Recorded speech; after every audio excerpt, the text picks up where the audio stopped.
अमूमन शिकायत हमेशा सर्दियों में हमें आती हैं कि जो बैटरीज गाड़ी हमारी स्टार्ट नहीं, तो उनके लिए ज़रूरी ये है कि आप गाड़ियों को शेल्टर में खड़ा करें, शेड्स में खड़ा करें, ताकि गाड़ियाँ सुबह इजीली स्टार्ट हो सकें।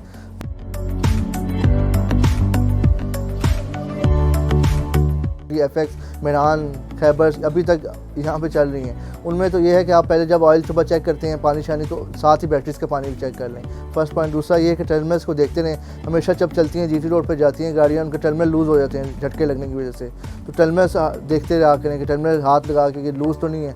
तीसरा ये कार्बन आ जाए, कार्बन से करंट की जो पासिंग होती है वो ऑलमोस्ट 50% रह जाती है। अगर वो कार्बन लगा उस पर उबलता हुआ पानी गर्म लें, थोड़ा सा वो डालें, कार्बन ऑटोमेटिक साफ़। इसके लिए कहीं आपको आने जाने की जरूरत है। ड्राई की मेंटेनेंस में सिर्फ आपको टर्मिनल टाइट करने हैं बस, और कोई मेंटेनेंस नहीं है। लेकिन एसिड में काफ़ी मेंटेनेंस हैं। एसिड की आपको टर्मिनल टाइट, एसिड पे ऊपर कैल्शियम उस पर आ जाता है, जो टर्मिनल्स हैं उस पर कार्बन जम जाता है, वो आपको लाजमी हर मंथ साफ़ करना पड़ता है। दूसरी पॉइंट ये है कि आपको इसमें एसिड हमेशा पूरा रखना चाहिए, जो हर मंथ करना पड़ता है। कि लोग ड्राई बैटरीज की तरफ आएँ। अब पुरानी पानी वाली बैटरी की ना वैल्यू रह गई है, ना वो इतना रिलायबल है। ड्राई बैटरी ज़्यादा रिलायबल हैं, ईजी टू चेक हैं,